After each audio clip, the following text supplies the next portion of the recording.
Nefertima was a lonely and depressed orphan who died from working too much. But when she died, she met God, and guess what happened? Obviously, she reincarnated, right? She had the fortune to be reborn as a sweet girl, with a loving family and extraordinary abilities. Nefertima, who was once called Midori, was returning home, and when she opened the door and entered, she fell to the ground and died from the heavy overload of work she had. Tears ran down her cheeks as she realized she never had friends or a real family. When her soul left her body, she felt even sadder. But then God appeared to her and asked her to help him, offering in return to give her a new life. The other world where she is going is called Azdalan, where humans kill creatures. He says she will reincarnate in this world so that she decides whether humans should be exterminated or not. In return, he will grant a special power and asks her to request what she wishes. She screams that she really wants to caress fluffy things, since doing that calms her heart. God gets quite confused, so he grants her this power of being loved by all creatures, except by humans,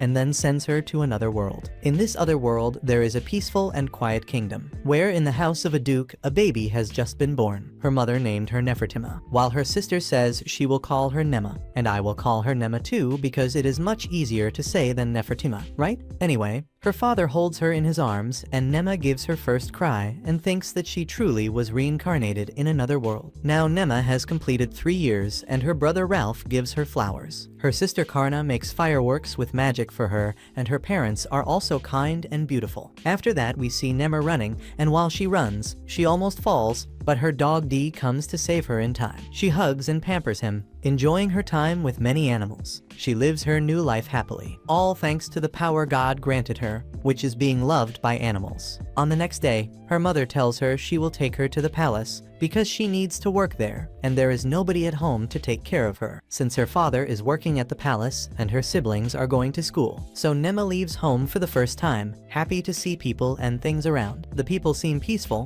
which makes her doubt if they are punishing other creatures as God had said. At the palace, her mother asks if she will be fine alone, and she answers yes. Then her mother casts a protective spell on her and asks her to stay there and wait. After a while, the bored little girl looks outside and sees a bird flying. She runs after the bird, saying, "Bird, wait for me." She ends up getting tired and stops, and then animals surround her, and she feels completely happy when one touches her cheek. At that moment, suddenly Lars, the white tiger with clear eyes, appears, and the animals that surrounded her run away. She feels amazed with him. When the white tiger appears, she stares at him and then screams. She asks if she can caress his fur. The white tiger then lowers himself and licks her cheek, and she takes the chance to hug him and feel his softness and says that softness is very rare. At this moment, the white tiger stands up and turns his back to her and curious. She asks if she can ride on his back, and he answers yes. Then he carries her calmly through the garden, and while they walk, she notices a boy on top of a tree, and the white tiger bows, and the boy holds her in his arms. But she gets uncomfortable asking him to let her go, but he refuses. With a quick movement, the white tiger pulls her away from him using his mouth, placing her again on the ground. She thanks him, and the surprised boy observes that the white tiger is helping her. So he asks where her parents are, and she answers that her mother is working, and when he asks her name, she responds in a rude way that her name was Nema, from the Os family. The boy only says for her to go with him, and she mounts again on the tiger, and together they go to a room. She knocks on the door, and when her father opens, she gets shocked to see him with a serious expression, and the boy says that she looked lost, so he brought her to him. She replies saying she was not lost. She was with her mother, and when she got bored, the white tiger appeared to play with her. Her father hugs her and apologizes for her being bored, and right after thanks the boy. "Thank you, Prince, for bringing her to me," and Nema is astonished to know that he is the prince. Her father asks her to thank him, but even in bad mood, she bows and thanks the boy. The prince smiles and approaches and pats her head, and at that moment, the man enters and Nema thought it was the king. Politely she greets him, and he gets impressed thinking that she is a good girl. The king asks if she likes the white tiger, and she answers yes, that they are friends. He then reveals that he is the king and says that she will be able to visit the tiger again. When her mother returns, she gets angry and questions why she rode that tiger, and Nema explains that they are friends and that he protected her. The king reinforces that she will be able to see him again, but her mother asks her to promise not to visit him without supervision. She explains that he is a sacred beast with spiritual magic, and the spirits use that divine power, and he only obeys the prince because they are connected. But Nema insists, saying that he is also her friend, and that she would like to caress him again. The mother understands, but emphasizes that she must not go alone, and she answers with an okay and runs out to play with Dee. Her mother comments that it is hard to believe that her daughter is a friend of a sacred tiger, but her father suggests that maybe she has some special power to attract animals.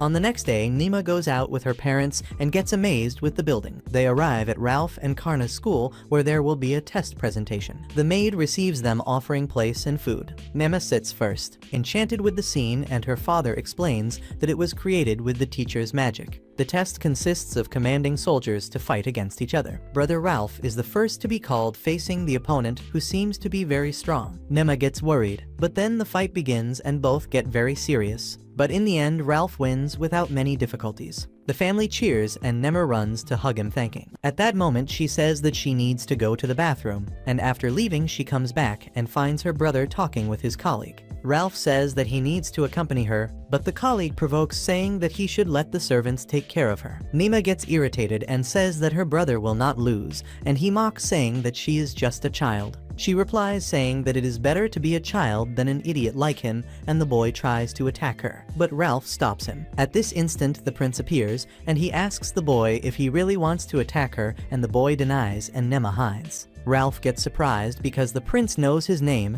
and the prince explains that he helped her at the palace when she got lost. Annoyed, Nema says that she was not lost, and he picks her up in his arms and asks if she wants to be his friend, saying that she can go to the palace whenever she wants. Ralph's colleague complains, but Ralph answers saying that the king likes her, so it is not a problem, and the prince caresses Nema's cheeks, and Ralph says that they need to go. Before saying goodbye, the prince warns the boy never to insult Nema again, and the prince asks Nema if she has black eyes. She turns her eyes away because she knows that it is not common in that world, and lies, saying that they are blue, and right after she asks him to call her Nema. He introduces himself as Will, but she cannot pronounce his name, and both laugh. Nema's parents greet the prince, who, while deciding to watch as a student of the academy, soon after sees sister Karna beginning her test, which consists of defeating the summoned monster, and inside the magic circle appears a sacred fire dragon, surprising everyone. Nema asks if it is a monster, and the prince answers that it is not, saying that it is a sacred beast, just like Lars, that tiger. He questions the father about Karna,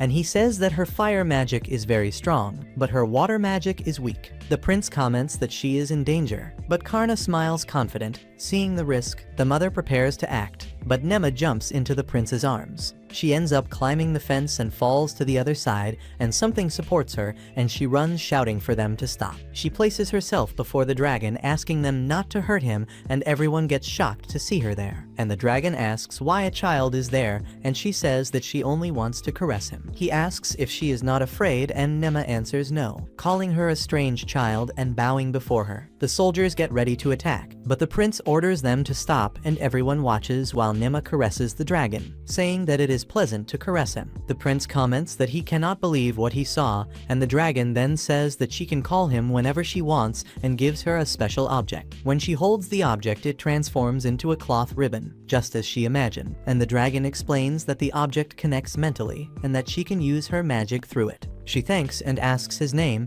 and he answers that she can call him Saul. So Nema introduces herself, and he flies away, saying goodbye. The family runs to see if she is fine. Her sister hugs her, crying, and the prince also approaches, happy that she is safe. He asks the father that, instead of the dragon's appearance, and later in the palace, Nema and her parents enter the throne room and bow before the king. She gets impressed with so many important figures in the place, and the king asks if it is true that Nema possesses the power of the dragon. Nervous, she hesitates, but the father explains that the dragon only promised to help her, and the king questions if that will not bring problems to the kingdom, and the father assures that it will not. Nema gets worried because she believes her father might die if he ends up breaking the oath, and at that moment the research director appears and explains that the spell used at the school did not have the purpose of calling the fire dragon, but was only a test service to summon common creatures, yet somehow he ended up appearing. The king wonders how that could happen, and the director answers that it was simply the will of God. Nema gets surprised hearing this, and the king decides to confirm with the high priest, who repeats that everything truly is part of divine will. According to him, the dragon appeared because God expects the king to lead his people to greatness, and these words make Nema remember God saying that priests deceive people using his name. Even so, she decides she will not do anything anything for now and chooses to enjoy the moment to caress the animals around. She notices that the prince is watching her attentively, and soon after he asks if she wants to play with Lars, and the king also encourages her, and the girl becomes radiant. The prince asks Lars to play with her, and he accepts and excited. Nima holds the poor tail while they walk together, and she feels very happy to be with Lars and even feeds him directly with her hands. Shortly after, her parents and other people approach, and Lars smiles at her, and everyone feels impressed that she gave food to him like that without protection. A maid hands a napkin so she can clean her hands, and Nema thanks with a blush of shame. As soon as the servant leaves, she says that now it is time to feel the softness of Lars, and she touches his cheeks with affection, leaning on him until falling asleep. While everyone observes, her father comments how adorable she is while sleeping, and some people comment surprised that she does not seem to be an ordinary girl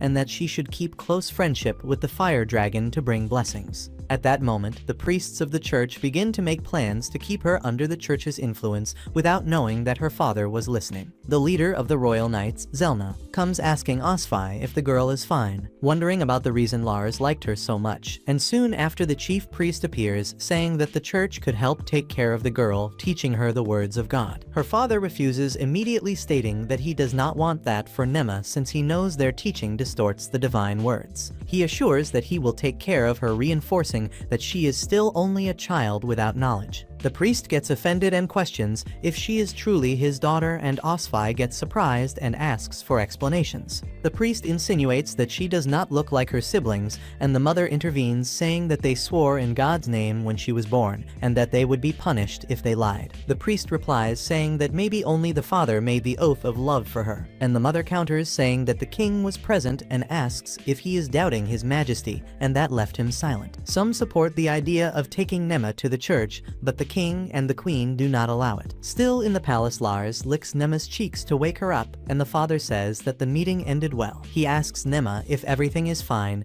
and the mother confirms, saying that her power is the will of God. The king enters and takes her in his arms, saying that she is welcome there anytime she wants. Nema gets very happy, and the prince even comments that there are many animals that Nema will like very much, and he takes her to meet them, leaving her quite nervous. On the way, the royal guard introduces himself as Gwyn, and she gets impressed with his appearance and says that she has already heard him with the king before, surprising him. The prince asks Gwyn to take them to the stables of the dragons. Gwyn finds the order strange but obeys, and he thinks about the reason for having to do that, and Nema hears but does not care since she only wants to see the dragons and hopes that he will cooperate. They meet a man who says that the prince had already spoken about her, and he bows kindly, and the girl feels trust. She introduces herself, and he answers that he is Dan, the captain of the Dragon Guard. Gwyn questions why he is not in uniform, and they begin to argue, which surprises Nema. The other guards comment that they fight like that since youth, and Dan explains that he does not need to wear the uniform near the dragons, but Gwyn retorts saying that he smells bad. When they are about to fight, Nema intervenes, and Dan leads her to the stable and asks her not to touch the dragons. She observes, amazed, some flying and others running, and some even drinking water, and the ones that fly are called lidpons, and the wingless ones are called lindrakes. She comments on the size of the place and asks if they do not run away. Dan explains that they have names and respond when called, and she finds them adorable, and he smiles. Nema says she would like to touch them, but Dan refuses.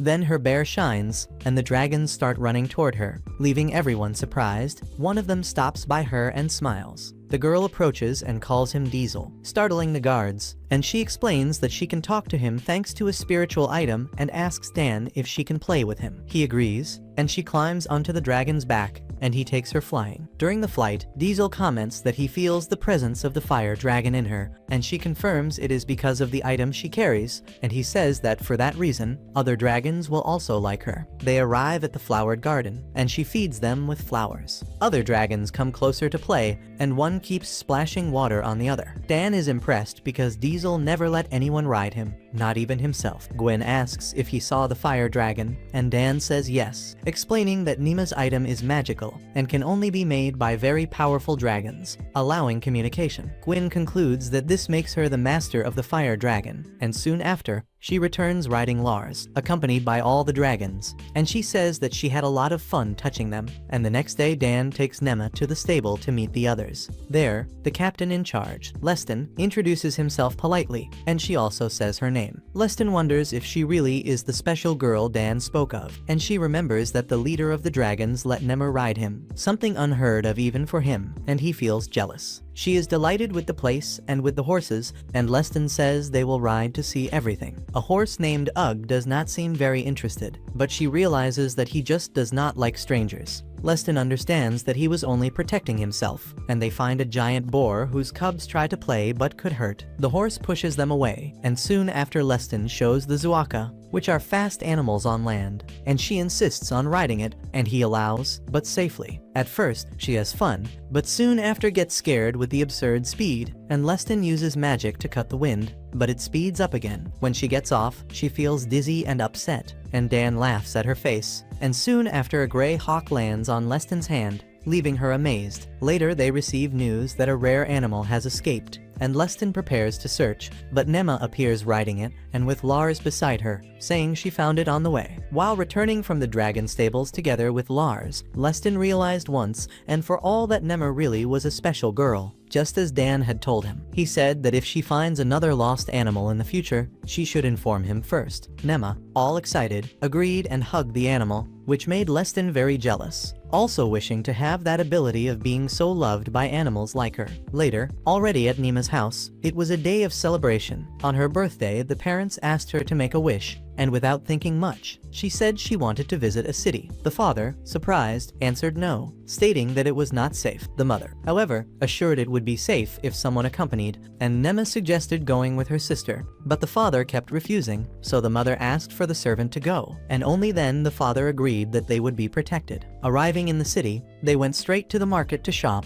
and Nema could not hide her joy. After all, it was the first time she knew that place. Her eyes shone at seeing so many people and different goods, and the scenery was truly enchanting. Her sister was also excited to accompany Nema in this new experience. Running ahead, she said to go and buy things, so everyone followed, and she handed some coins to Nema and explained she could buy with that. That day, Nema went to a turkey stall alone, and upon returning, gave one to her sister and another to the servant. She also set one aside for Dai as a birthday gift, and the servant offered to remove the bones for him. That was when Nema smelled an irresistible scent nearby, and they were pertigicos, and the servant said that was called Pepe. Without wasting time, she ran to the stall to buy 3 units, and the vendor, charmed by the girl, commented on her cuteness and said that buying 20 she would get 3 for free. Nema asked him to make it 4 as a bonus since she could give 2 to Dai, and the vendor ended up accepting and said the 24 would cost 1 coin, and the deal was closed, and she returned to her sister. Karna commented it was too much food,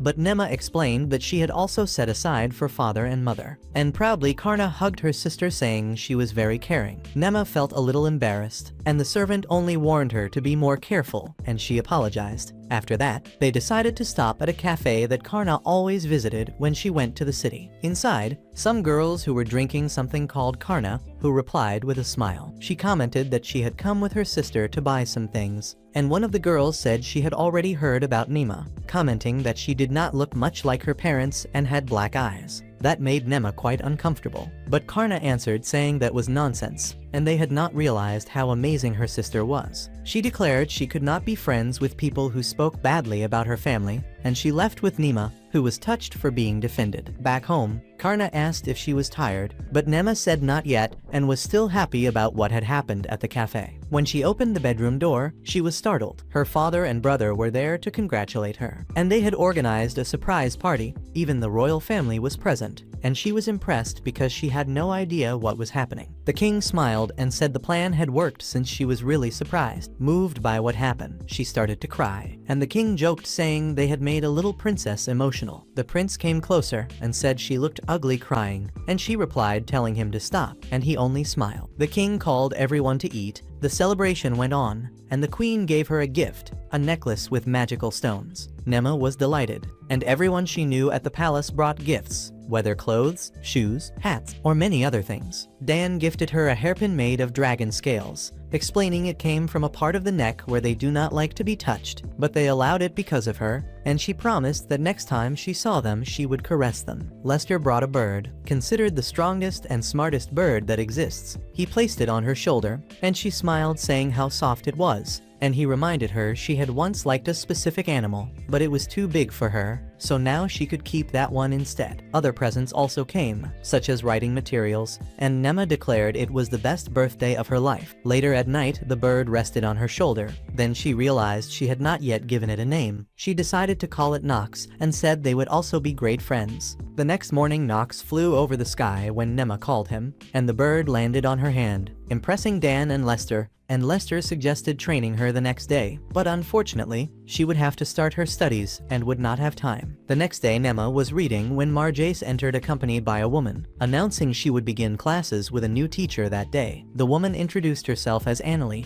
and Nema was delighted with her impeccable look, makeup, clothes, and hair. She was happy to have such a teacher. While Marjace went to get tea, Annalie warned that she would teach good manners because she had been informed that Nema called her parents by name, which was quite inappropriate. She only signed without answering and ended up being slapped, and she glared furiously. But Annalie only ignored and kept saying she needed to behave like a noble lady. When Marjace returned, he thought they were getting along, but Nema already did not like the teacher. Whenever she taught, Annalie would hit her, making her cry. But even so, she said she was progressing, reminding that she had already trained her brother and sister and would do the same with Nema. At night, feeling weak, she wondered if Annalie had also been like that with the other siblings. She thought about telling her father, but knew he would dismiss the teacher, so she decided to deal with it alone. She told Nox she would find a way to make her stop, and the next day, when Annalie began scolding her, Nema just smiled and thanked her. The teacher, surprised, said she had understood, and that day she did not hit her. Later at dinner, Nema left the table without cleaning her plate, something unusual, leaving everyone worried. Her mother asked if she was alright, if she was sick or something, and offered to call the doctor, and she denied it and ran when her mother insisted. On the way, Ralph reassured her, making her irritated, but he only said to think about what she would say to their mother. Without knowing, the mother was right ahead and revealed she knew about the aggression. The mother advised her to try to get to know Annalie better, stating that if she challenged her, she might win her over. Ralph promised to help, warming her hand with magic and saying he would take care of her if she felt weak, but he would not interfere so that she could grow as a noble lady. And she blushed, and the mother assured they would not tell the father and asked her to face the teacher. A year passed, and her father was surprised at how much she had learned, and Nema thanked Madame Annalie, but felt something was wrong. Remembering her mother's advice, she decided to ask Paul about her, and he handed her a book saying he had discovered that some of Annalie's relatives were connected to the church. That made Nema remember the palace priests who twisted God's words. The next day, during a lesson, Nema asked about a city suffering from drought. Annalie explained that the lack of food made them ask for help from the king and the church, but only the king and 2 other countries helped, since the church said the city had angered God. Nema questioned why God would punish the people he created with hunger and drought, and Annalie answered that beasts lived there, and maybe they did wrong things. Nema realized she had never met anyone from there, and only repeated what the priest said. Irritated, she called her rude for speaking badly about people she did not know, and Annalie struck her with the cane, leaving a mark on her face. Nema confronted the teacher, saying she did not want to be like her, and embarrassed, Annalie tried to change the subject, saying ladies only talk about fashion and shopping. Nema retorted that if that was the case, she would have to remain silent like a doll among men, and unable to answer, Annalie ran away. Nema smiled, feeling she had managed to challenge her and that she would not hit her again. Later, her father saw the mark and furiously forbade Annalie from touching her again. The teacher apologized and continued teaching things like music and sewing, and Nema began to enjoy the classes more and still found time to go to the stables where the leader of the animals let her play, and even ride him along with Lessing. Soon after, at her house, her father told Nema that now at 5 years old, she would accompany him on a trip to the northern lands that his family was responsible for. He commented that she would have to learn many new things, and excited, Nema replied that she would love to go. Shortly after, already at the palace, they were in a room prepared to use teleportation magic to travel. While standing on the magical device, her father said they were ready, and the artifact was activated, glowing brightly. He shouted the city's name, the light vanished, and Nema was surprised because apparently nothing around had changed. Suddenly 3 men appeared, welcoming them, and the oldest introduced himself as Warnus, the substitute lord of that region. They approached, and Nima introduced herself as well. Impressed, Warnus welcomed her warmly and offered her a seat. Soon after, they went to the door that Nima ran to open. When she looked, she saw horses and even snow falling, exclaiming loudly in surprise. Upon going out, the snow quickly covered her whole body, and her father picked her up and used magic to warm her. Her father said she needed to dress properly not to catch a cold, so she put on socks and a coat to feel warm. Her father said that now they could continue the journey by carriage, so they moved on. Nema could not hide her excitement, and later she dreamed that she was playing with cute animals alongside her father. Already at the city's entrance, when she woke, her father explained that even with so much cold, the crops managed to survive and each region found ways to adapt to the harsh climate. While listening to this, Nema wished the city had tasty food and rare animals to see. They arrived at the town hall, and her father gave thanks and said he was honored for the hospitality. And curiously, that place did not feel cold, which intrigued Nema. During the banquet, she tasted the food and exclaimed that it was delicious. The chief was pleased with the praise and served her even more. Soon after, her father revealed that the next day they would go to the forest and that she would also go along, and she commented that the locals had spoken about monsters in the region and wanted to see with her own eyes. Then he asked her to call Saul, the legendary fire dragon, and surprised, Nema asked what she should say to him. Her father replied that Saul knew a lot about monsters and could serve as a guide, and happily, she promised she would call him. As soon as she invoked him, Saul answered, leaving her thrilled, and she explained that she was traveling with her father in a region where monsters were attacking people, and asked if he knew about it. He asked where exactly, and her father answered that it was in the forest of ice needles. Saul then asked what types of monsters had been seen there, and her father mentioned goblins, kobolds, and even ice spiders. Nema passed Saul's answer to her father, saying that those monsters should not be there. This sparked his curiosity, and he gathered the city's knights to discuss. They ask why the monsters would appear in that region, and Nema then comments that it may be God's will. She feels deep inside that God expects something from her, but does not reveal this to her father. He only agrees and states that he also believes in it. So he decides that the next day they will go to the forest. Already inside the forest, an old experienced hunter who knew the region for many years guides the group, and Nema follows in silence. After some time, her father suggests that they take a break, and the old hunter comments that they can take the chance to eat, and suddenly a noise near a tree scares everyone. One of the soldiers approaches, cuts the tree, and finds only a rabbit. Relieved, he says it is nothing serious, but Nema approaches curious, realizing that the rabbit was not moving. In an instant, it leaps and runs away, and surprised, she thinks that the animal ran because of her, and a knight calls her back, warning that if they stay still, monsters may appear attracted by the smell of blood. However, worried, she believes that the rabbit was injured and decides to run after it. Her father calls her, but she insists, apologizing for her father, saying that she could not leave that rabbit hurt. Luckily, she finds it, and the rabbit stares straight at her,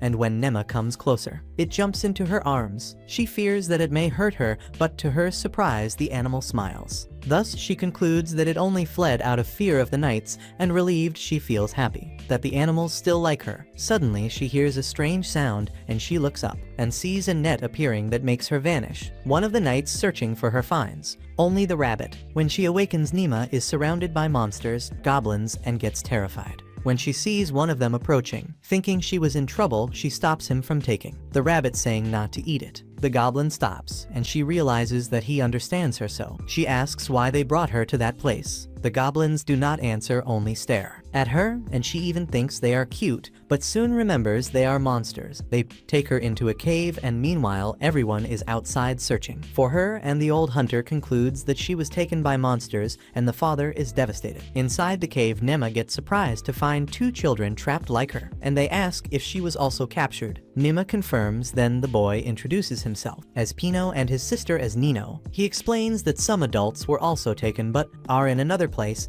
and they don't know where it is. At that moment, Nema invokes the dragon son, asking for help, and she explains that she was kidnapped by goblins and is in a cave with other people. She asks him to fight the monsters with fire magic, but he only answers that if he attacks the flames will hit her and the others. He suggests that Nema use her own magic, and scared she says she has no magic, and suddenly her stomach growls, drawing the attention of Pino and Nino. Embarrassed, she apologizes, saying that she is hungry, and soon Nino's stomach also growls, revealing that she is starving, but she is too shy to admit it, and to everyone's surprise even Pino feels hungry. They all burst into laughter and determined. Nema decides to look for food. She then hands the rabbit to Nino and walks away, and on the way she comes across the goblin and both get startled. She then apologizes and says that they are hungry, and she asks if the goblin has something to eat. The goblin takes a fruit from the bag, leaving her surprised. She tastes it, but the flavor is bitter, and she even cries, saying that her tongue feels strange. The goblin peels it and offers again, and this time the taste is sweet and delicious, and she feels happy. Remembering Pino and Nino, she asks for more fruits, and the goblin offers. Not knowing how to peel them all, she remembers that she has a knife and starts to use it while the monsters watch. One of them even imitates the gesture using wood, and soon everyone starts peeling together, and quickly they become friends, and Nema thinks that her power also works with monsters, but then she remembers that her father will look for her, and if he finds the goblins they might be killed. So she asks why they are there, and one of them replies with incomprehensible sounds until the goblin leader appears, the giant who speaks. He scolds the smaller ones, telling them not to bring children, and brave Nema questions him, asking if he was their leader. He confirms, and she asks why they are kidnapping children, and he answers that the goblins like children and only want to protect them. She insists, questioning why they attack humans, and the leader explains that they do this to survive since they were expelled from their homes by the humans themselves. Just like other monsters, orcs, ogres, and many more, many die on the way, and only a few resist, and shocked Nema realizes that the fault was of the humans. She asks if they want revenge, but the leader replies that they only wish to return to their homeland. She then thinks that maybe it would be better if all monsters lived together, and she whispers an idea into his ear, but he questions if it is right to kill humans, and she answers that yes, if it is to survive. Meanwhile, Pino and Nino eat the fruits happily. They ask if they will be able to get out of there, and Nema assures that yes, because the goblins let them, but warns that the father is coming, and that if they do nothing he may attack the monsters. She proposes a plan. Pino and Nino must pretend they are running away from monsters so that the father finds them first, giving her time to talk to him. Pino refuses, saying he will not put his sister at risk, but Nino offers herself, saying she trusts Nema and that this will help save everyone. Moved, Nema hugs, and Pino, convinced, also agrees to help. Outside, the father and the soldiers approach the cave, and he orders to guarantee the safety of his daughter. Soon Nino and Pino appear, running, screaming for help, pretending to be chased. The soldiers prepare, and the father says to rescue the children immediately, and Pino and Nino keep running until they meet the knights. Then they run towards them, making the goblins retreat, and the father orders the knights to go after them. Nema realizes that the goblins will not want to attack the cave immediately because they will think that there are people hiding inside, and the goblins enter the cave and their leader appears. The knights are shocked to see a giant goblin. He shouts for them to step back, saying that the humans must go away. Nema's father appears using fire magic, which surprises her to see him that way. He orders them to return Nema and throws a fireball at the goblin leader. However, the monster is not hurt because Nema is protecting him with her dragon's magic. The sun. Nema's father recognizes the magic and calls for her, saying to come out,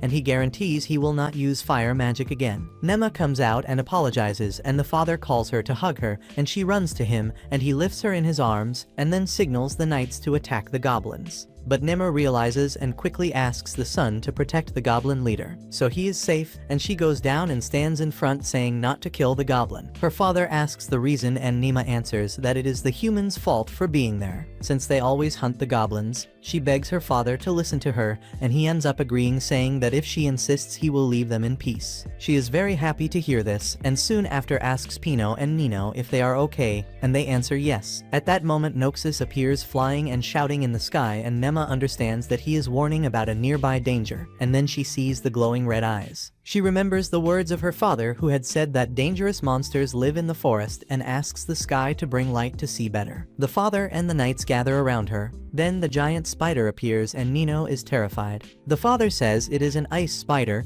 and everyone stands still looking at the monster, and the spider stares at the group, and Nema's father asks Nema to stay close to him to be safe, but somehow strangely she feels that the spider is in panic sick and hungry and just leaves her confused, not understanding why she feels this. The goblin leader approaches her, and Nema wants to follow him to help him, but the father stops, saying that he must fight alone. The spider attacks the goblin, but he manages to dodge the father hitting it, and the fight intensifies, making Nema nervous. Stones are destroyed and trees are knocked down during the battle, and the creature even grabs the goblin by the neck, but he breaks free, even being hit by the green liquid it spits. To everyone's surprise, the goblin manages to fly for a moment and attacks the spider from above, smashing its head with a punch. Exhausted, he jumps away, breathing hard. He believes he has won, but the spider is alive. The monster rises and falls on him, trying to crush him, and Nema worries because she fears that if the goblin loses, the father will use fire magic to burn everything and the humans would attack again. Now only the strongest would survive, and she is shocked to see the blood gushing, but the goblin gathers strength, lifts the spider and throws it away. He breathes deeply, thanking the sun magic that Nema had cast on him. Suddenly a light appears in the sky, and Nema feels that it is in panic again. Then the light shines in her hand, and the spider speaks to her, asking to protect its baby. A baby spider appears moving, and Nema understands that the spider was in despair because it was hungry. Since the arrival of the goblins in the forest, it could not feed. Nema cries, realizing that the spider also suffered because of the goblins' invasion, and she approaches,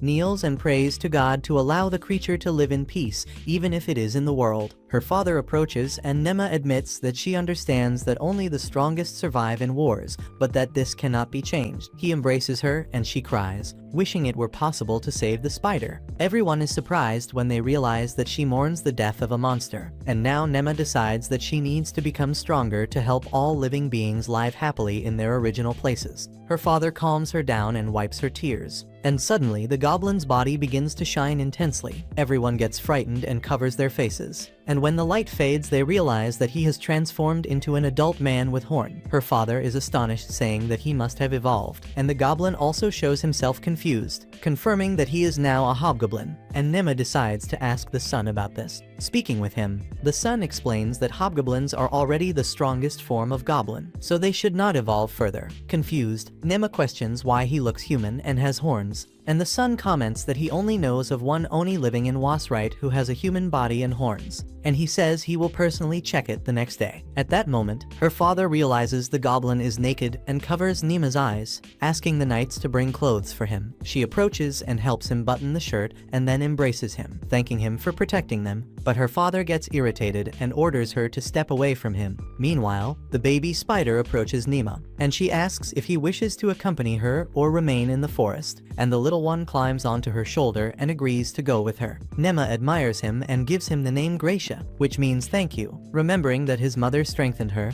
and the creature's forehead shines, revealing a mark. The next morning, Nema washes her face and feels well, and when she approaches the goblin leader, she hears him telling the other goblins to gather the pieces of the dead spider. So she asks if he will free the humans who had been hiding, and he answers yes. She thanks him, and soon Pino and Anino come out of the cave and greet her. Anino, being hungry, has his stomach growling, so Nema suggests that they go have breakfast together. A knight brings the rabbit and says it is already healed, and she thanks him, admiring the effectiveness of the knight's healing magic. Her father approaches and says that Nema is intelligent and knows how to care for animals, but that she cannot keep the rabbit because it can only survive in the forest since it is wild. He explains that taking an animal from its natural place can cause imbalance in the world, and even small acts like this may bring great consequences. Nema understands and lets the rabbit go, promising to play with it another time, and immediately she notices the baby spider on her head, leaving her father shocked by the situation. He asks why she keeps a monster with her, and the goblin explains that monsters are like incomplete animals, and therefore most are weak. He says they only become strong when they receive a name from someone powerful, just like the spider that became special after being named. In addition, named monsters can use magic, and Nema then asks his name, but he replies that he does not have one, and she is greatly surprised since he is quite strong. The baby spider climbs onto her shoulder, and he shows that it has a mark on its forehead, indicating it already has a name. Nema decides to keep the name Gracia for the little spider, and her father agrees that since she named it, they must take it home, and she accepts happily. The knight says they are ready to depart, and her father gives the order to continue the journey. But before leaving, Nema asks the sun to cast a protection spell. The goblin warns them not to leave the forest carelessly because he will not be there to help. and they say farewell and continue toward the village where they are welcomed by the villagers. Her father asks Pino and Nino where they came from, and they answer that they are children of Count Irega. He promises to take them safely, summoning 2 servants to accompany them, and Nema asks them to be careful. Nino, a little shy, whispers something to Pino, who encourages her to speak, and nervously she ends up inviting Nema to come play at her house someday, and Nema accepts and hugs her. The next day Nema is happy to see her dragon son again, and she embraces him while her father and the knights watch. While he was speaking about the goblin leader, she could only think about how much she wished to sleep on top of him again. When the son calls her name, she gets startled and falls, being caught by the goblin leader. Then the son reveals that he is not an Oni since he can see spirits. He shows his hand and small lights appear. He asks how he can use them, and the son answers that he will teach him. A knight creates a clay doll with magic to be used as a target, and the goblin leader destroys it easily, leaving everyone surprised. The son explains that he simply ordered the fire spirit inside him to attack the doll, and he can also communicate with the spirit of wind, water, and earth. Nema becomes excited and says that this will be useful for her plan, and her father hears and asks what plan that is. She replies that the plan is to make humans and monsters live together in peace, and her father is impressed and says that he will help her. Then she thinks of a name to call the leader of the goblins and ends up calling him Shink. She is shocked when his forehead glows and a mark appears. Her father becomes concerned, but she explains that she had no intention of granting a name, and Sol comments that now she has even more servants. She imagines that God must enjoy the fact that she is becoming more and more powerful, and she apologizes to Shink, saying that she was wrong to give his name without asking first. The leader of the goblins bows and declares that he and the other goblins are now her servants, and that by giving him a name, this makes her their master. She worries whether this is truly right, but at the same time feels good having him nearby. At the mayor's house, Namer tells her father that she plans to find a new place where all the monsters can live together, since most of them lost their homes, and they could live on an uninhabited mountain. With time, as their numbers increased, that place could also serve as a training ground for adventurers, where both adventurers and monsters could train together without actually harming one another. She asks her father what he thinks, and he replies that the monsters may end up killing humans. She counters by saying that everyone needs to fight in order to survive, and he responds that he will consider what might be best to do. She thanks her father and continues with the idea of finding a place for the monsters. In the next scene, Namer's father announces that they will visit the next city, and that the goblin leader will accompany them, because his spiritual magic will be very useful. He mentions that he is worried about the other goblins and suggests that they use spirit magic to protect them. Furthermore, Namer could give a name to the goblin to make him stronger and able to defend the cave with spirits. The leader affirms that she is now their master since she named him, but she corrects him, saying not to call her master, but rather lady, and he agrees. Soon after, in the cave, they encounter the strongest one after the leader. Namer is surprised to realize that it is a female goblin who can also fight, and the leader explains that she will also be able to evolve like him after some hunts. Namer imagines how she will look after evolving, and she takes the goblin's hand and thinks of a name. She asks what the goblin likes, and the goblin looks around and points to a flower. So Namer names her Suzuko, since it is inspired by a flower. She repeats the name, and a mark appears on the goblin's forehead. Shortly after, another goblin appears and takes the leader's hand, bowing before Namer and asking her to give a name to the new goblin as well. But Suzuko refuses, saying that he is weak. Namer asks why he needs a name, and the leader explains that he wants to become strong in order to protect his own family. But even if he receives a name, he might never become truly powerful. Namer feels pity for him and says that if he fulfills a promise, she will give him a name. She sets a challenge, and he must be capable of defeating a giant boar before she returns. She warns him that he is small and may even die trying, and he accepts. Then she thinks of calling him Stalker, which means fighting ogre. He becomes happy, and a mark also appears on his forehead. She holds his hand and says that they will give their best together. When they return, Namer comments to the leader about how close she became to Sue, and he replies that many people and animals like her. She confirms, mentally recalling all the people and animals she met, and declares that she loves them all. The leader of the goblins tells her that he had an older brother, but he died while they were being hunted by humans. She caresses his head, telling him not to worry, because now he is her friend. After this, the knights, her father, Namer, and the goblin leader travel by carriage to the next city. On the way, her father asks the leader to tell him what he saw when they left the cave. He reports that they saw 3 great mountains and a violent river, and her father writes it down on paper and thanks him. He had also already marked other points where people had reported sightings of monsters, and with this, he suspects that the sudden appearance of monsters may indeed be caused by human. Even without certainty, he promises to investigate. Then he tells Namer that he will return home after this journey. She is disappointed, but he adds that Half will come to meet him, and she becomes glad. Her father tells her that she will meet Half in the next city. When they arrive, they are welcomed by the townspeople, and while they talk, Namer slips away without warning anyone. She finds the Adventurers Guild building and decides to enter along with the goblin leader. An attendant receives them, but upon seeing the leader, she says that beastmen are not allowed there. Namer is shocked when she hears her being addressed as lady, and then she requests to be shown the place, since she had never dealt with the guild before. The attendant accepts and introduces herself as Ariabel. She replies that her name is Namer and presents the leader as Shink. Ariabel takes them to the private reception room and explains that this is where missions are given to adventurers. That place has magic that prevents others from overhearing information about the missions, and she also tells them that since several people can take the same mission, sometimes certain adventurers pretend that they completed it in order to claim the reward. Because of that, the guild uses magic to prevent fraud, and Namer thinks it is good that they do that. At that moment, a man stands up angrily and questions a guild employee about why an adventurer would receive 3 times more just for killing the Oblix. He reveals that the mayor increased the reward because his own son would take the mission, and in addition, he accuses the mayor of keeping the money intended for the people. Namer asks who that man is, and Ariabel answers by saying that he is the city's accountant. He is competent, but he is always complaining about the mayor's mistakes, and Namer imagines that the city is not handling corruption very well. When she finds out that the accountant is from the palace, she goes down to him while he is still arguing, pulls on his clothes,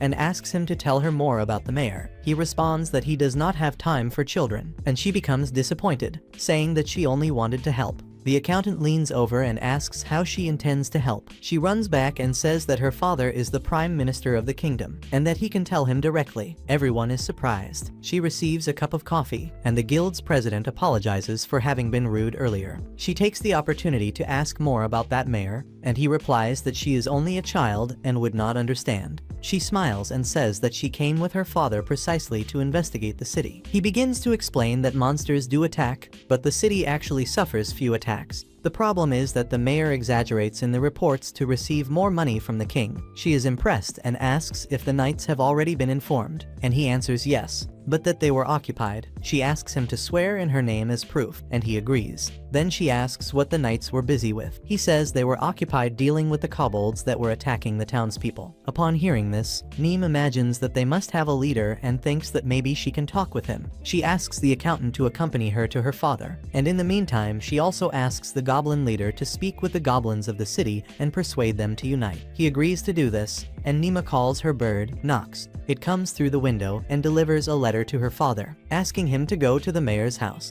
Ariabel offers to take her there, and she accepts. On the way, Ariabel says that the mayor has been in office for 15 years, and the accountant comments that he only started stealing 5 years ago. Ariabel asks how he knows this, and he explains that he reviewed old records and found flaws in the calculations. Nima is impressed by his competence. Arriving at the mayor's house, her father and the knights were already waiting, clearly furious because she left without informing anyone. She apologizes, explaining that she went to the Adventurers Guild, but he remains irritated, saying that she acted wrongly. She feels guilty, admitting that she has interfered with her father's work in the city, and she even left without her guards, which could have caused problems. Feeling terrible about this, she begins to cry. Suddenly her brother appears and lifts her in his arms, and although happy to see him, she cannot stop crying. Then someone wipes her eyes roughly, and to her surprise it is a prince, which leaves her shocked. Her father and the knights bow to greet the prince, who asks them to rise. Nima's father asks why he is there.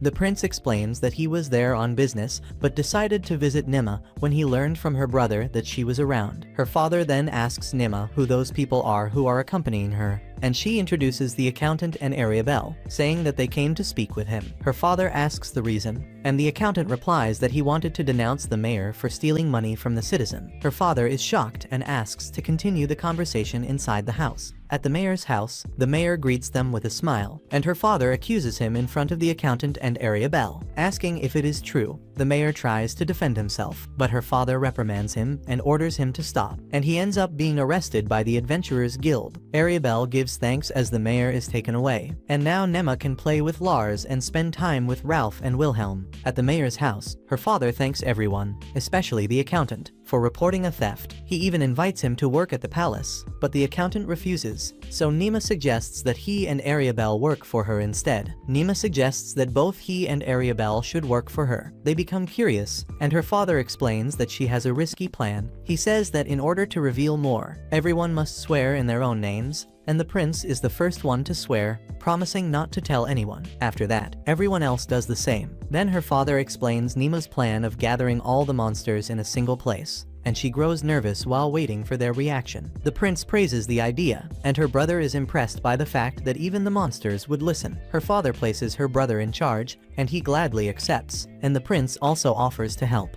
But her father comments that he might be too busy, and the prince insists that he can balance both, while Ariabel and the accountant also agree to help. At that moment Shink returns, and he enters and informs them that the goblins of the city agreed to join him. Nema introduces him to her brother, explaining that he was once a monster before evolving, and her brother becomes frightened. But her father explains that now he is Nema's bodyguard. Then the goblin leader reveals even more. The goblins of the city are led by a giant goblin just like him. At first they refused to join him, but he fought against them and ended up conquering them, making them his servants. Now the light insects guide everyone to the cave where the goblins are gathered. Nema asks her father if the knights will be capable of defeating the kobolds. However, the leader of the knights explains that there are many kobolds and that they are truly powerful. They are separated into groups of less than 100 kobolds each, and he says that one of the groups led by Bobzaman is extremely powerful. He continues explaining that they requested help from the Adventurers Guild and that they will face the kobolds together with them. Nema then asks who will be in command of this operation, and her father replies that he heard it would be a regional commander who once worked at the central headquarters but was later transferred to that city. Her father becomes intrigued about who could have placed the regional commander in that position. Then Ariabel offers to check in the Adventurers Guild who was responsible for choosing him. The prince finds her attitude strange and realizes that the guild itself might be spying on one another, which could expose their plan. But the prince's brother assures that everything will be fine, since the king will always be around to help them. Her father suggests that they create a secret name for the enemy, something that only they would understand,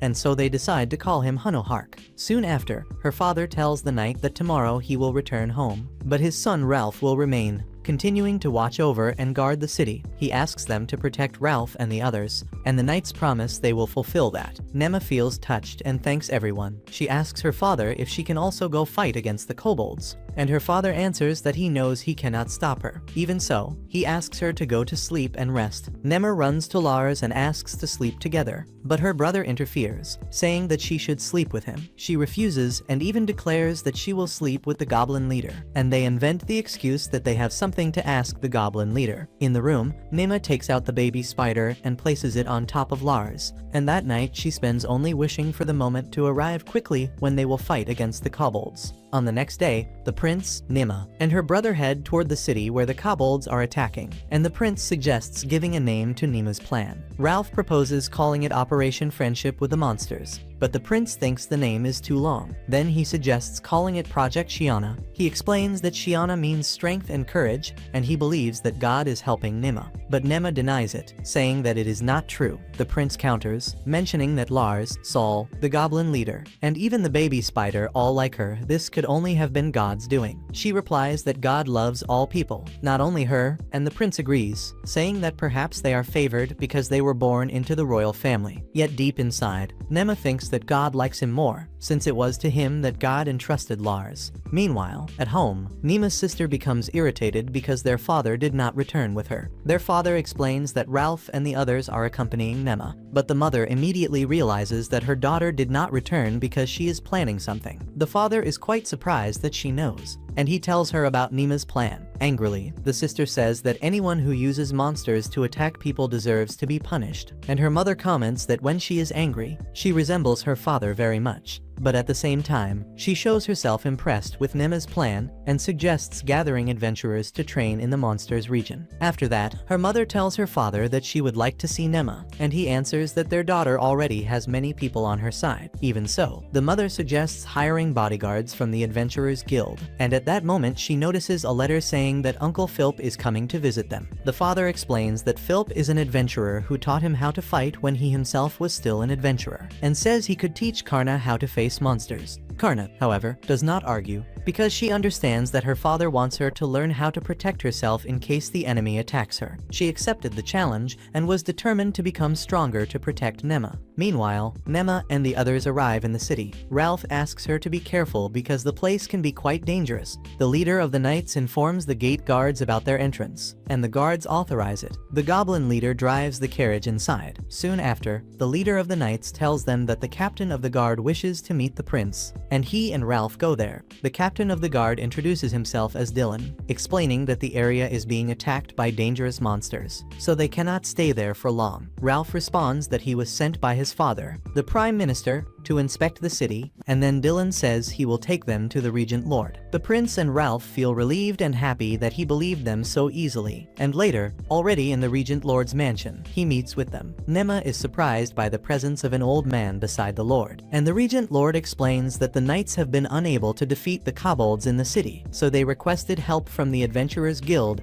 and will only act when the group arrive. Nema believes that this group must be very strong, but grows nervous at the possibility of them defeating the kobolds before she gets to meet them, so she asks if she can take a walk around the city, and Ralph supports her, saying they need to observe the place. The prince also agrees, reminding them that the royal knights will be protecting them, and the Regent Lord authorizes their outing. While strolling through the streets, they see some abandoned children and wonder why no one helps them. Suddenly, Nema hears a noise, and the knights rush to check it. Nema and the goblin leader follow together. They find some children, and the knights ask what they are doing. That's when they notice an injured dog. Nema asks why they hurt it, and one of the boys answers that his father said all dogs are enemies, so they attacked it. Nema scolds him, saying they did wrong, but the boy snaps back, telling her to shut up, and tries to strike her, but the knights hold his hand. She insists that it would be much better if he protected the dog instead of hurting it. Nema takes the animal into her arms, full of compassion, and asks the boy if what he really wanted was to protect the other children. He replies, asking what she knows about that, but Nema says that if he does what is right and becomes strong like the knights, he will be able to protect what is important to him. The boy becomes emotional and reveals his name, saying he is Belga. He tells her he is the son of an adventurer and wants to become strong like his father to protect everyone. Nema promises to remember him, and Ralph uses his healing magic to treat the dog, which revives and even licks her cheek. Nema asks the dog where its mother is, and the puppy looks toward the forest. That's when the goblin leader reveals that it is not a dog but a kobold pup. Everyone is shocked, since Nema did not get hurt, and the prince warns that if she returns the pup to its mother, the kobolds might attack her, thinking she kidnapped it. But Nema reassures the little kobold that everything will be fine, and she says they should go there, adding that Lars is by their side and that he is a sacred beast, so the kobolds will not attack right away. Her idea impresses everyone. As they continue walking through the city, the accountant comments that it is already noon, yet they have not even heard the bell toll as usual. He suspects that the city is hiding something. Nema asks if he wants to investigate, and he confirms, so she asks him to stay there ready to inform her if anything happened. She also considers leaving a few wind spirits to protect him in case of emergency. It was after that when they found the children mistreating the kobold pup and decided to search for the group of kobolds that could be in hiding. At this point, Nema already starts to grow tired, feeling like the road never ends. But upon seeing the spider drinking and the little kobold playing together, her spirits rise. The pups move so fast they almost make her fall, but the goblin leader catches her just in time. Suddenly they hear a noise, and the knight goes to investigate. Everyone is surprised to discover it is only a slime. Nema is fascinated and says she wants to touch it. The goblin leader manages to listen to the slime and explains that it is asking for help, that its mother is further ahead and wants them to save her. Nema grows nervous, but her brothers encourage her, saying they will protect her. She asks the slime to lead them to its mother. They follow together, and the knights warn that it could be dangerous, so they advance as quickly as possible. Soon, they come across a huge slime, which they assume to be its mother. And the leader of the knights is astonished, saying it is the first time he has ever seen such a thing. Another knight comments that this large slime is producing several smaller ones, and Nema concludes that those colorful spots are all offspring. She asks the monster not to move, since the place does not seem safe, but the goblin leader explains that the slime cannot move because it is about to give birth. The prince adds that after giving birth, it will not be able to move again, and Nema grows scared, asking if the slime would end up devouring the person it lived inside of. The goblin leader explains that if it likes the person, it will not devour them. Curious, Nema asks which one of them the slime likes most, and the goblin leader, able to understand it, replies that it likes Nema. Nema then asks if the slime likes the goblin leader himself, but the answer is no. He explains that when a slime lives inside someone, it consumes the same food as the person, eliminating the need to go to the bathroom, since all the nutrients go directly to the slime. The prince comments that this would make a great protection, since the body of a slime does not suffer damage from attacks or magic. Nema asks the slime if it would be fine living inside her, and the creature answers yes, so Nema decides to give it a name, calling it Shizuko. In that very instant, a light shines, and a mark appears on the slime. Nema steps closer and touches it, and suddenly the large slime enters through her mouth and settles inside her body, leaving her stunned. She says she can feel the slime alive inside her, and soon the small slimes begin to hop around. The prince asks what they should do with them. The larger slime, already within Nema, speaks, saying that one of them will be the next slime progenitor, and Nema decides to take it as well, naming the small slime Raku. Once again, a light shines, and a mark appears on it. The girl tries to caress it, but the prince grabs the slime and does it first. One of the knights then warns that they need to leave before the kobolds show up. Nema turns to the kobold pup and promises that they will search for it later. She declares they should depart, and within the forest Nema notices that the prince agrees, saying it feels like they have been walking the same path for a long time without sensing any sign of magic. He asks Lars if he perceives anything, and the answer is that not everything happens through magic or spirits, but rather through the power of God. Nema whispers into the beast's ear, and soon the insect spirits begin to stir. The prince asks why they are acting like that, and she replies that it is probably because there is something strange in that forest, but assures him that as long as they speak with Lars, everything will be fine. She asks the goblin leader to stay behind with the baby spider and moves ahead with the others. As they advance, Nema reminds the prince of a story he once read to her, saying that perhaps that person might know something about the kobolds. Deep within the forest, they reach a sanctuary, a place where only the chosen may enter, and Nema is awestruck at the sight of it. A flashback shows the moment when the prince read to Nema, explaining that long ago some animals evolved and gained special powers to protect territories, and these animals became known as the Guardians. Nema asks the sacred beast if she may approach the great tree, and he answers yes. Her brother asks her to be careful. She thanks him for always allowing her to do whatever she wishes, and then she approaches a tree, greeting the guardian of the forest, introducing herself as Nema, and apologizing for disturbing it. To her surprise, the guardian replies. A voice from within the tree says that her group contains many special people, along with monsters and animals, and questions who they really are. She introduces herself once more, stating her name is Nema. The guardian laughs and remarks that she is a strange child, asking what she needs from him. Then Nema shows the kobold pup she is carrying in her arms, saying that they are searching for the kobold's hideout. The guardian laughs again and answers that he cannot tell. Nema asks why, and he explains that humans chased the kobolds there, causing a terrible situation. Feeling pity for them, he decided to hide them in the forest, protecting them from humans. Nema apologizes on behalf of humans and pleads with the guardian to reveal the location, because she also has something very important to tell the kobolds. She explains that the city's lord plans to destroy them, and this could put both the guardian and the other animals in danger. The guardian admits that he cannot protect the kobolds forever, so Nema promises to do everything in her power to help them. Convinced by the girl's sincerity, the guardian decides to reveal where the kobold's hideout is but warns her not to deceive him. Darkness takes over, and the surrounding leaves begin to stir, and he warns that if she betrays him, he will kill her. Even nervous, Nema says that she might not be able to save everyone, but she swears on her own name that she will do everything she can. The light shines again, and a part of the forest opens. The guardian invites her to enter, and she thanks him. He explains that the spirit insects will show the way, also asking Nema to come back and visit him. Soon after, Nema comments that feeding so many monsters could be a problem for the plan. As the guardian had mentioned, She then asks the goblin leader what goblins eat, and he replies that they eat anything, with her brother adding that kobolds also eat everything. At that moment, the kobold pup begins to get restless, and Nema's bird cries out in the sky. A huge insect rushes at her, but her bird quickly flies in and kills it. Everyone is startled, and her brother shouts that it is an insect monster, asking the sacred beast to use magic and tear the creature apart. The goblin leader suggests that they could eat it, and once he roasts the monster while everyone watches in awe, he finishes and offers a huge piece to Lars and also to Noxus. Then he asks Nema if she will eat too. She decides to try it, trusting that the great slime inside her will not let anything harm her, and upon tasting it, she comments that it has a flavor similar to fish, thinking it would taste even better with some drink. She also gives a piece to her spider pup, and even the prince tries it, praising the flavor. One by one, everyone ends up tasting it, and the prince asks how it tastes. Ralph replies that it is not bad. Then Nema asks Lars to hunt every insect monster he finds,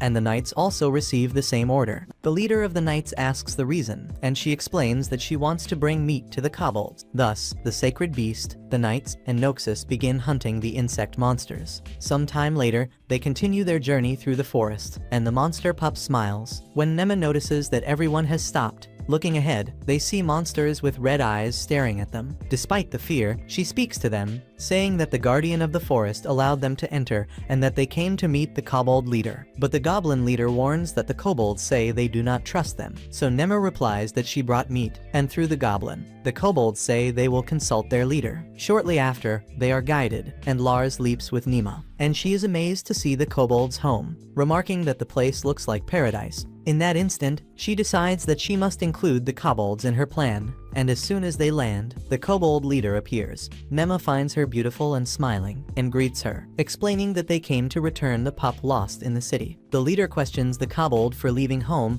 but soon grows irritated, and Nema calms the situation by stepping down from Lars and offering the meat she brought, proposing they eat together and then talk. The leader ends up accepting, and in the kobold's home, the knights share the insect meat with them. The pup reunites with its mother while Nema speaks with the leader, who is called Cicely. She is cold toward Nema, reminding her that humans persecuted and killed many of her people. Nema feels the weight of their pain and apologizes, then warns that an attack group is about to arrive to destroy them, and that is why they must leave the forest. Cicely replies that she already knew, for she has the power to read the stars and foresee the future. She states that the kobolds will remain there and fight against the humans. Nema tries to persuade her, saying she has a plan for humans and monsters to live together in peace, but Cicely refuses, declaring that they cannot trust humans again. Disappointed, Nema hears her brother calling her, asking her to return home. Before leaving, she promises to come back the next day. Suddenly, Nema sees a savior's star appearing in the sky beside another star and wonders if this has something to do with her. An old kobold approaches and asks if Nema could be their savior. At the inn where Ralph and the others are, he receives a letter from his father saying that his sister will soon join them. Meanwhile, the prince receives a royal permit to visit the city, and all knights must obey his orders. This also grants him authority to arrest any knight who tries to stop him, and the prince comments that it was probably Nema's father who asked the king for this. She is glad to know that he will stay with them in the city, and at that moment Ralph remembers the scribe and wonders what happened to him. The prince uses spirit insects to locate him, and discovers that he is hiding in an inn,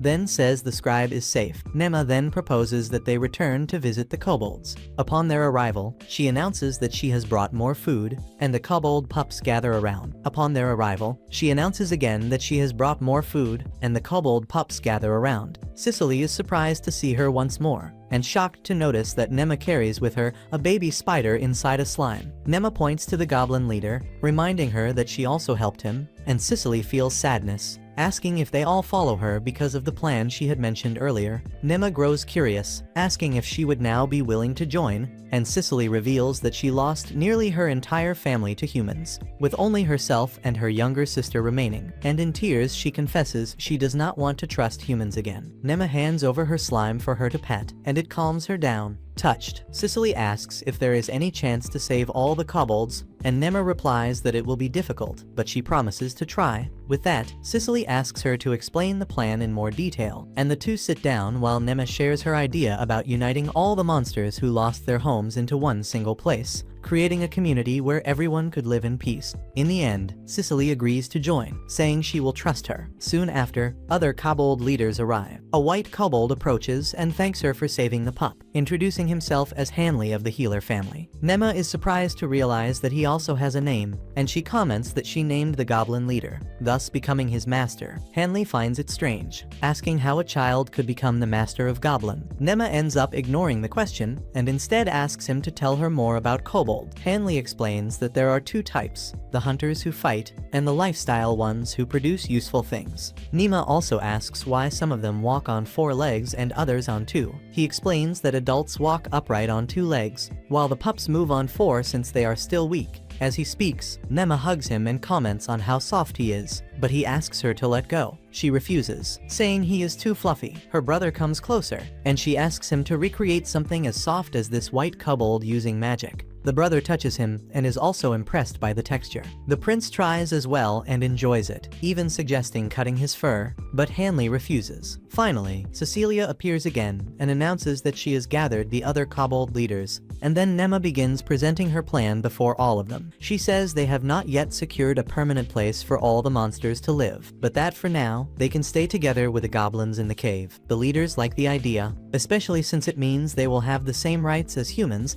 and also be able to work when they arrive in this new home. Nema asks if they have already agreed to this plan, and they all answer yes. Then she continues, saying that now they need to find a way to stop the attack group since they are coming after the kobolds. One of them warns that there won't be time to escape since the enemies are very close. So Nema suggests that they pretend to be heading toward the city, but then change course in order to escape. That way, they would be able to confuse the group, since kobolds can run much faster, and this could make fleeing easier. Even so, the kobold leaders remain worried, thinking many might die this way. At that moment, a girl appears, telling them not to believe Nema. The kobold leader asks her what she is doing there and calls her sister, and Nema is surprised, remembering she had heard about this sister. Though her appearance is quite different, she even wonders if the girl is not a kobold at all. The leader replies that in fact, she is a beast person from the wolf family, and that she adopted her as a sister after she had been abandoned. The wolf girl approaches and asks why Nema is deceiving them, insisting that humans are not kind. The kobolds even comment that the food Nema brought was only to trick them, and the leader quickly orders everyone to stay quiet. Nema says she knows there are bad humans, but that her group truly came to help, and she asks if the girl has any other way to save the kobold. The girl answers that she doesn't know, since as a mere child no one ever told her anything. Yet they still revealed secrets to a stranger like Nema. The leader tries to stop the discussion, but Nema tells her to let her speak her mind. Then the wolf girl opens up,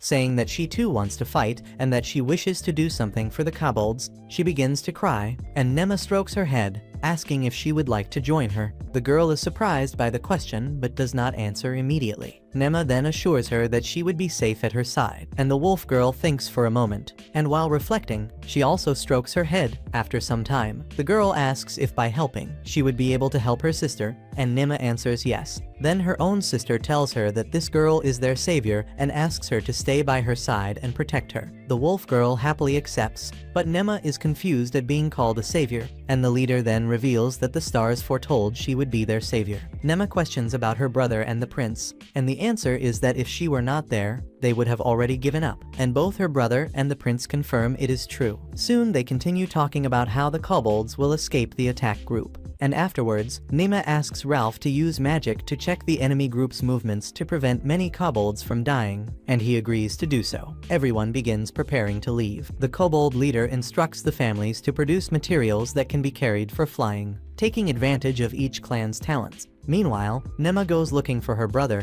but notices that a kobold appears behind her, mentioning that some kobolds go to the enemy group to observe and report in case something happens. He also reveals that the baby kobold she rescued is the 12th child of his family, which surprises Nema because of how large the family is. When the prince and Ralph finish their talk, they tell Nema that 2 kobold pups will go to the enemy group to act as messengers. While the group decides to return to the city, Nema instructs the kobold pups to warn the knights if anything happens. Nox, on the other hand, will be responsible for reporting to her brother, and some knights also disguise themselves to spy on the enemy group. After that, the prince says it is time to visit the city knights. When they arrive, the knights receive him with respect. The prince asks if the knight's leader is the one commanding the group against the kobolds, and he confirms it. Then the prince prince replies that he needs to discuss this. Meanwhile, Nema finds the accountant among the knights and asks him to come see her that night. Later, Ralph tells the knight's leader that he would like to accompany the group, but the leader warns that it would be too dangerous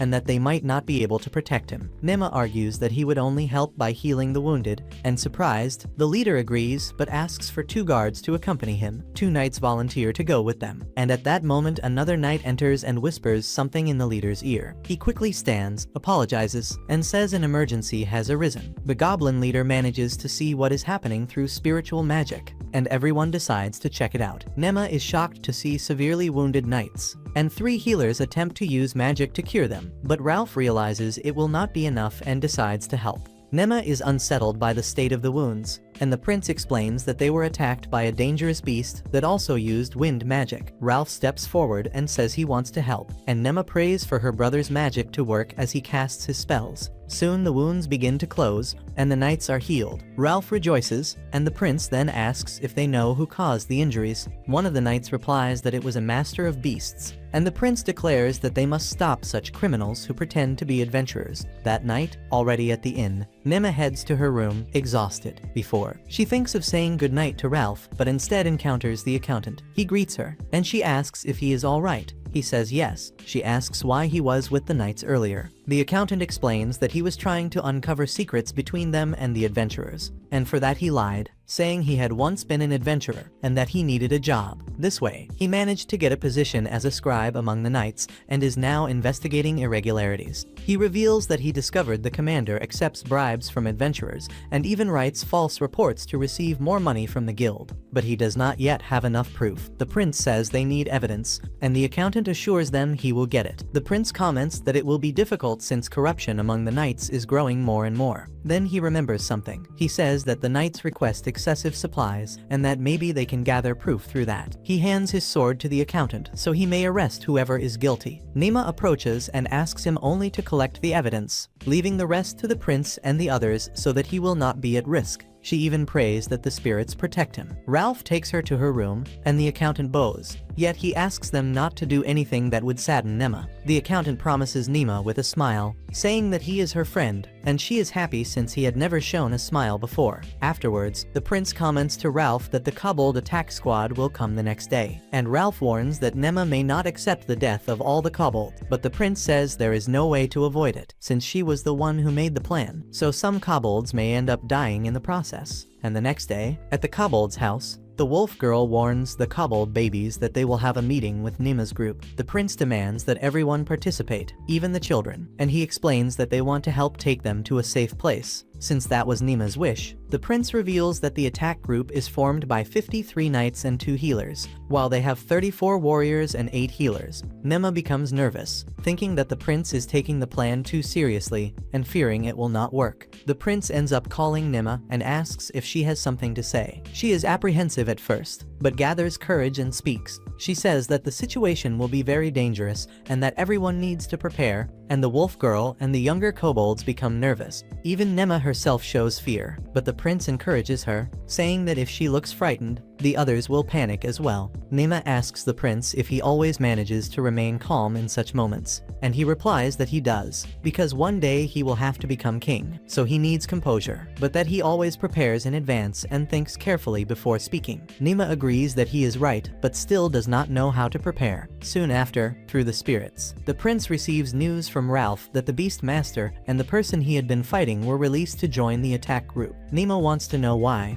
and the prince explains it was a decision of the commander. The next day, the plan begins. Nema's brother asks her to be careful, but she remains worried, though she still waves to him before leaving. 2 kobold babies approach her and try to cheer her up, and the leader of the kobold warriors tells her she should not worry, since they are with her. She asks him if he is not afraid, and he replies that he is already old and has been through many dangerous situations, and that he does not feel fear anymore, only the desire to protect the others and protect Nema as well. He says they have decided to trust her and tells her to do what must be done, and with that, Nema regains her confidence and happiness. Soon after, the prince announces to the kobolds that the attack group had arrived and that the beast tamer who hurt the knight had been released without punishment. Therefore, he would be their first target. The wolf girl approaches Nema and asks if she is all right. She answers yes, that she is fine, and suddenly she feels that the attack group is close. At that moment, the attack group appears in great numbers and begins advancing toward the kobold's house. The Knight Commander orders the knights to focus on the kobolds and also on the wolf girl. Since the adventurers of the attack group comment among themselves that they have been facing difficulties ever since they entered the forest, as if something invisible was disturbing the path, and another adventurer even comments that he feels the presence of nobles wandering around the forest. Without their knowledge, the kobolds are hiding in the forest near a checkpoint, and Nema and her group also prepare to attack. The prince tells Nema that they should go, while the leader of the goblins summons magical spirits to create a dense mist and obstruct their vision, giving the kobolds the chance to strike. While the attack group is confused, some kobolds attack them with poisonous substances, leaving them unable to react, then tie them to trees,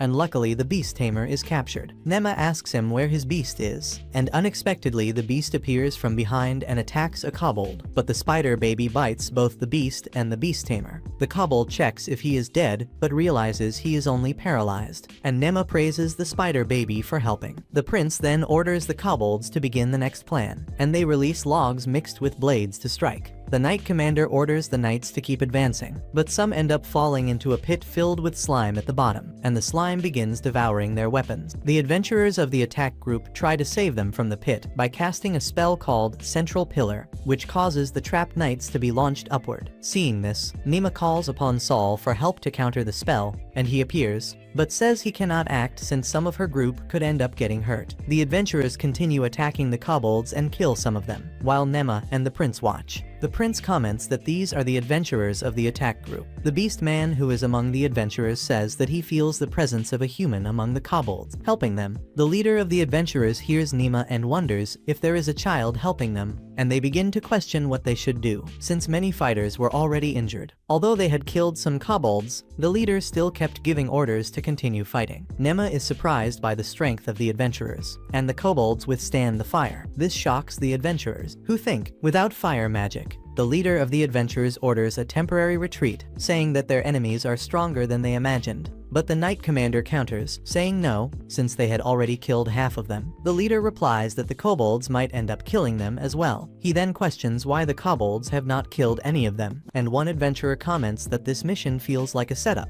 Ralph tells the Knight Commander that no one on their side has actually been injured, and a healer tells Ralph that they can only tend to the wounded. Another adventurer adds that it is suspicious that none of them have been killed by the kobolds. One healer comments that the wolf girl among them can use magic, and that it will be very difficult to defeat the kobolds because she will be very strong. The leader of the adventurers adds that monsters are divided between those who can evolve and those who cannot. Those who evolve gain the ability to use strength, magic, or speed. Ralph asks another healer to raise a barrier over them, and she does so. Then he asks everyone to swear in their own names that they will not reveal what he is about to disclose. The Knight Commander also swears, and then the leader of the adventurers reveals that they discovered there is a great chance the increase in monster attacks is being caused by some organization. They are shocked at the revelation. He continues, saying that they still do not know which organization it is, but that they can retreat now since they already killed some kobolds, as the kobolds only fight when in large groups. The leader of the adventurers also comments that they smelled a human among the kobolds and heard the voice of a little girl. Ralph tries to deflect, saying maybe it was a kobold or some adventurer speaking, and even if there were a human on their side, they needed to leave quickly since other knights were still fighting. The commander says the kobolds are not the only threat in the city and that more monsters could appear, and Ralph tells them to keep pursuing, but then he orders them to retreat. At that moment, lightning bursts forth, surprising everyone. They run to the place where the sound came from and find many knights injured, but no kobolds.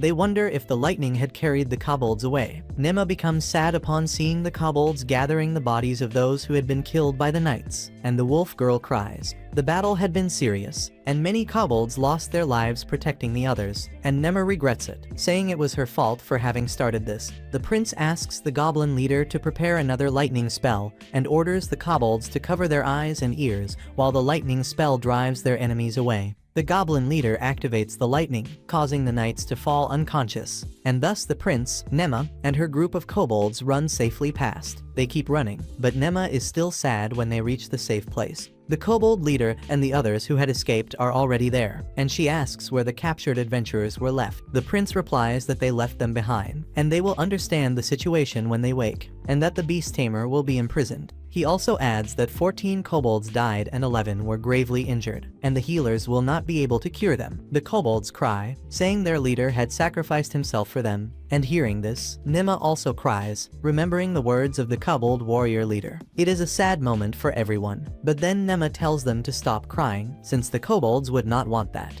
A kobold gets angry and yells, saying it was Nema's fault, and she admits that it was her fault, but still replies that it is not right to keep crying. Another kobold asks if she does not want them to mourn those who had been killed. She answers no, that she only wants them to stop pitying themselves. Those who died wanted them to survive and smile, and for that reason they need to be strong so they will not be disappointed. They could blame her as much as they wished, but she would remain strong as they had been. Everyone is moved, and Nema, in the midst of despair, remembers the moment when the goblin leader called her master, and understands that this means she now needs to protect everyone. She decided to follow the path of a leader, but this is something very difficult, since they are monsters who are now her followers. Yet determined to protect them, she moves forward, saying that she will protect the kobolds who remain, so that the dead will not have given their lives in vain. The wolf girl then rises and says that she too will become stronger, and Nema is surprised to hear that. The leader of the kobolds says that Nema is right, and the kobolds look at their leader while she speaks. Then she steps forward and bows before Nema, asking a favor for her to lead them toward peace. According to her, the stars have spoken that Nema is their savior, and those same stars have been guiding them through difficulties. So if the stars say to follow Nema, then they will follow. Nema responds by asking if the path will be difficult, and the leader rises saying that she believes in the stars and in Nema. She then asks the other kobolds if they agree with what was said, and at first all remain in silence. But then the white kobold steps forward and declares that as the leader of the healers he knows that every living being must die, and those kobolds died because their time had come, and one kobold agrees, and then the others also agree. So finally all of them come to agreement. In the end, they all say together in chorus, "Please take care of us," and Nema feels deeply moved,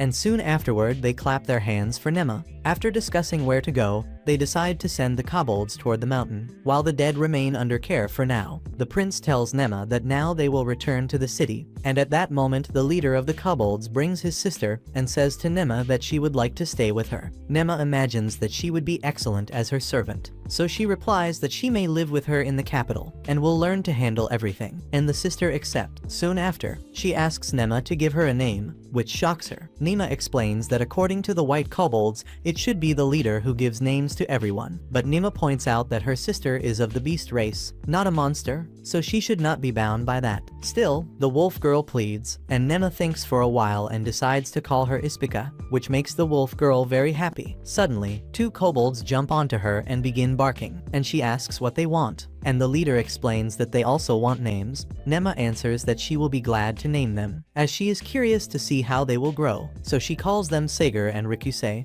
and immediately light shines brightly. At that instant, the prince appears and says that they must leave, and she rises ready to depart. The kobold leader thanks her once more, and Nema asks them to take care and promises she will return soon to see them again. She also tells the wolf girl that she will come back for her shortly. They bid farewell, and she heads back, wishing to meet them again in health and safety. At the inn, the prince informs that they will depart at noon the following day. Meanwhile, the accountant waits for them in a room, saying he brought evidence about the knight's failures. He delivers a report to the prince containing information about knights who had been making requests for supplies, notes of extra orders, and also receipts of goods that were never found. The prince thanks him and promises to summon the investigative agents of the capital to look into the facts, and he also states that they might even be able to arrest someone beyond the commander. At that moment Ralph returns, and Nema runs to embrace him, and he asks if she is well. She confirms that she is, and Ralph informs that no member of the assault group has died, and that they are gathered at a banquet. and they will go meet them. The prince and Ralph encounter an older knight who comments that the knights are glad to see them. The prince says he is pleased that the assault group managed to drive the kobolds away, and the knight thanks him and withdraws. The prince remarks that he would like to investigate that night, and Nema asks the goblin leader to take care of that. And Ralph then tells her that he needs to heal some people, so she should remain at the prince's side. The prince agrees and says they should go see the adventurers of the assault group, and the adventurers are surprised to see them. The prince says that he heard they did very well during the fight, and the leader thanks for that. Nema notices the leader's sword and remembers having seen it in battle, and an adventurer approaches and introduces himself as Luke, saying it is a pleasure to meet the sacred beast. Realizing that she is a person of beast race, Nema feels like touching him, but Lars gives her a slap, and the adventurer asks her name. Nema replies, saying her name, and that she is the daughter of the Duke. He apologizes in case he was not very polite, and she says she understands, since he is not accustomed to that. He then asks if she truly is Lars's master, and Nema explains that no, it is the prince, and she is only his friend. The adventurer is shocked and somewhat confused. He comments that she is simply a strange girl, and then asks if Nema would like to accompany him to eat. She answers yes, and she follows him, while he thinks about what to eat first, and the adventurer asks what she would like to eat. And tired of walking, Nema is carried by him, and she smiles at the prince, saying that she wants to go with Sir Luke to get food.